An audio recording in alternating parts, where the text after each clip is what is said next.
आज का हमारा टॉपिक है एक्सीडेंट ट्रायंगल। इसको हम इंसिडेंट ट्रायंगल भी बोल सकते हैं। इसमें यह कि इंजरी दो टाइप की होती है, reportable injury and recordable injury. Reportable injury में अनसेफ कंडीशन या अनसेफ एक्ट और इसके बाद नियर मिस और फर्स्ट एड शामिल है। यानी कि फर्स्ट एड, नियर मिस और अनसेफ कंडीशन या अनसेफ एक्ट, ये तीन चीज़ें रिपोर्टेबल इंजरी में शामिल हैं। उसके बाद MTC, RWC, LTI, फर्टिलिटी, ये चार चीज़ें रिकॉर्डेबल इंजरी में शामिल हैं। जैसे कि MTC, RWC, LTI और फर्टिलिटी, ये चारों चीज़ें रिपोर्टेबल एंड रिकॉर्डेबल दोनों में शामिल हैं। इसके बाद अगर हम तफसील से बात करें तो सबसे पहले रिपोर्टेबल इंजरी के ऊपर बात करते हैं। अनसेफ कंडीशन या अनसेफ एक्ट। अनसेफ कंडीशन कोई भी ऐसी जगह जहाँ पे किसी एम्प्लाई या किसी मजदूर या किसी भी ऑफिसर को किसी किस्म का नुकसान पहुँचने या बीमारी लगने का खतरा हो, उसे हम अनसेफ कंडीशन में कंसीडर करते हैं।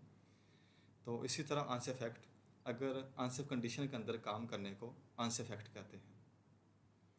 अनसेफ कंडीशन यानी कि कोई भी ऐसी जगह जहाँ पे किसी एम्प्लाई, किसी मजदूर या किसी ऑफिसर को यानी किसी भी बंदे को नुकसान पहुँचने या किसी भी किस्म की बीमारी लगने का खतरा हो, उसे हम अनसेफ कंडीशन कहते हैं। और अनसेफ कंडीशन के अंदर काम करने को हम अनसेफ एक्ट कहते हैं। उसके बाद नियर मिस आता है। नियर मिस यानी कि कोई भी अनप्लान्ड या अनकंट्रोलेबल वाक़या जिसमें जानी या माली नुकसान ना हो, उसका हम नियर मिस कहते हैं। यानी कि कोई भी अनप्लान्ड या अनकंट्रोलेबल वाक़या जिसमें जानी या माली नुकसान ना हो लेकिन जानी या माली नुकसान करने की सलाहियत हो, उसे हम नियर मिस कहते हैं। इसके बाद फर्स्ट एड आता है।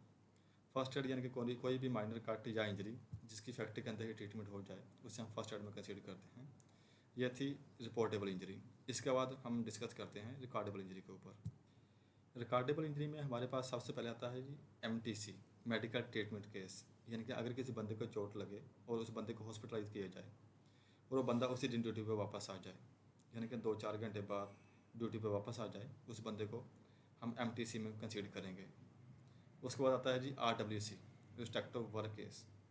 यानी कि अगर किसी बंदे को चोट लगे और उस बंदे को हॉस्पिटलाइज किया जाए और बंदा वापस ड्यूटी पे आ जाए लेकिन उस बंदे का काम चेंज हो जाए, इसको हम RWC में कंसीडर करेंगे। जैसे कि पहले कोई बंदा हार्ड वर्किंग कर रहा था, ड्रिलिंग, कटिंग, वेल्डिंग या कोई मटीरियल शिफ्टिंग कर रहा था, यानी कि कोई हैवी एक्टिविटी कर रहा था, तो जब बंदा वापस आए तो उसकी एक्टिविटी चेंज कर दी जाए, यानी कि उसको वर्क परमिट या QRP का काम दे दिया जाए या ऑफिस बॉय का काम दे दिया जाए, यानी कि उसका काम आसान कर दिया जाए। इसको हम RWC में कंसीडर करेंगे।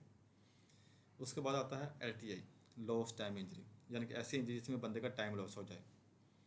किसी बंदे को चोट लगे और उस बंदे को हॉस्पिटलाइज किया जाए और वो बंदा 24 घंटे के बाद यानी कि अगले दिन ड्यूटी पे वापस आए, या एक हफ्ते बाद ड्यूटी पे वापस आए, या 1 महीने बाद ड्यूटी पे वापस आए, यानी कि बंदा ड्यूटी पे वापस आ जाए, उसको हम LTI में कंसीडर करेंगे।